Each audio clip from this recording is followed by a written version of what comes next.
Rational exponents. The expression a to the 1 over n.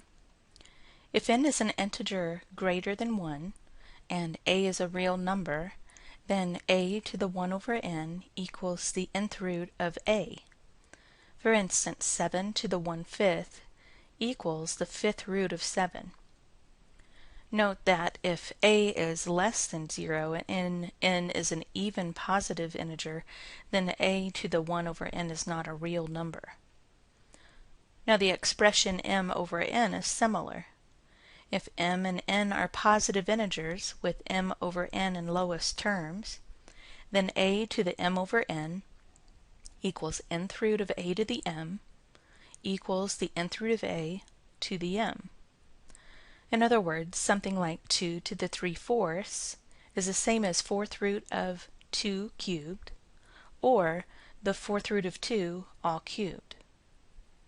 Note that if a is less than 0 and n is an even integer, then a to the m over n is not a real number. Use radical notation to write each expression. Here I have a to the 1/3. That means it's the same as the cube root of a. A to the 5/6 means the 6th root of a to the 5th.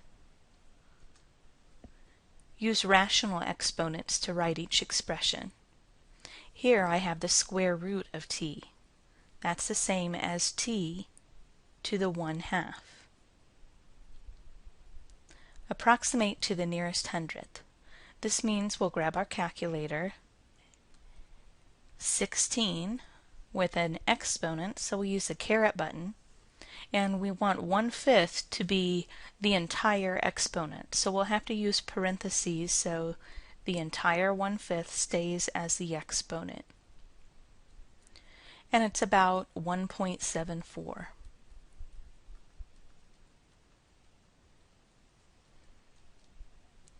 Write each expression in radical notation. Evaluate the expression by hand when possible. 9 to the 1/2 in radical notation is the square root of 9. And the square root of 9, I know, is 3. Remember, they're asking for the principal square root of 9, or the positive square root of 9. 8 to the 1/3 is the cube root of 8. Now the cube root of 8 is 2. 4/9 to the 1/2. This means the square root of 4/9. When I take the square root of a fraction, I take the square root of the top and the square root of the bottom. -8 to the 2/3. This will be the cube root of -8 squared. Or we could write it as the cube root of -8 all squared. So if we write it this way, we would want to do what's inside that grouping symbol first. That gives me the cube root of -8 squared is 64, and the cube root of 64 is 4. If I had done it this way, I would take the cube root of -8, so it's -2, and we still haven't used the exponent of 2, so -2 squared is 4. So either way, you can see that it's equal. Another way to remember the connection between rational exponents and radical notation is the flower power rule. So when you have a base with a fraction exponent, the number on the top is going to be the power, just like a flower would be on the top of a flower plant. So the m, the numerator, is on top. It's going to be the power, so you'll see it's the exponent here, it's the exponent here. And the number that's on the bottom is the root or the index. Just like the root is on the bottom of a flower, then the root's going to be on the bottom here. So you can see the root shows up in the root position in that little crook of the radical sign. 16 to the 3/2 is going to be the square root of 16 cubed, or I can put the cube out here. I'd rather do it that way because I can take the square root of 16 easily, which makes the number smaller, and then I can go ahead and cube that. So 4 cubed is going to be my 64. 3x to the 1/3. This means the cube root of 3x. And I can't take that any further. I can't take the cube root of 3, and I can't take the cube root of x any smaller, so that's done. The expression a to the negative m over n. If m and n are positive integers with m over n in lowest terms, then a to the negative m over n equals 1 over a to the m over n, with a, of course, not equaling 0. So in other words, if I have a number like 2 to a negative fraction exponent, the first thing that I need to do is change it so that the 2 goes into the denominator, and that makes the exponent positive.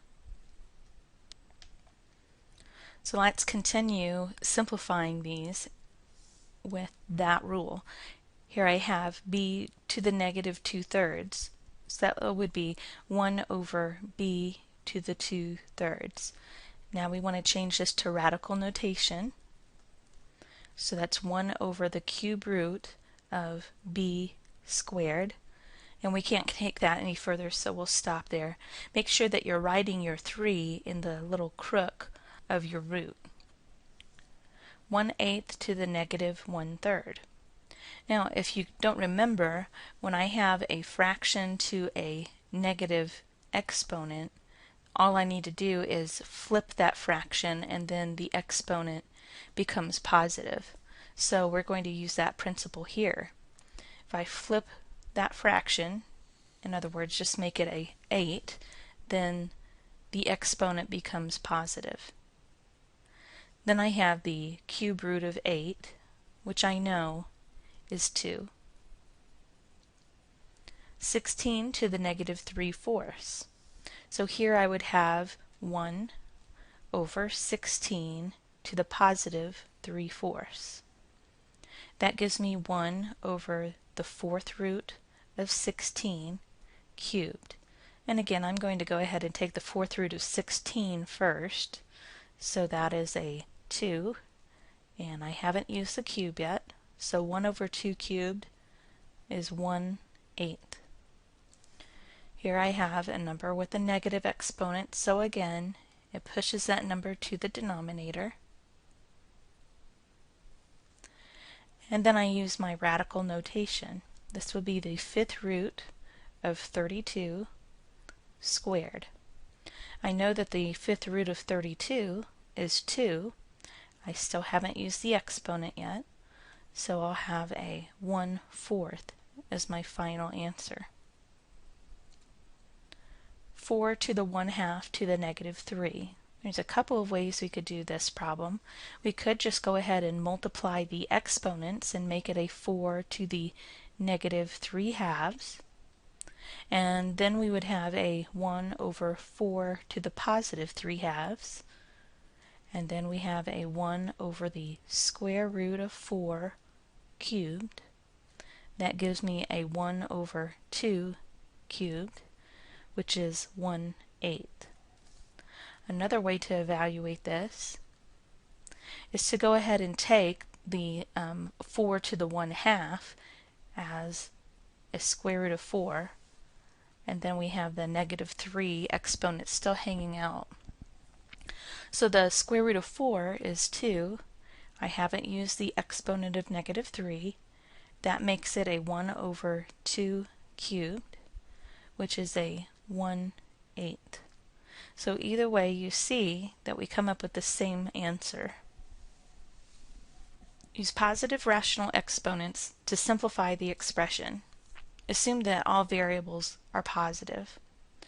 Right, so when we have something like an exponent raised to another exponent, remember that we multiply those exponents. So we're thinking over here about 6 times 2/3. 3 goes into 6 2 times, and 2 times 2 is 4, so that would give me an x to the fourth on the top.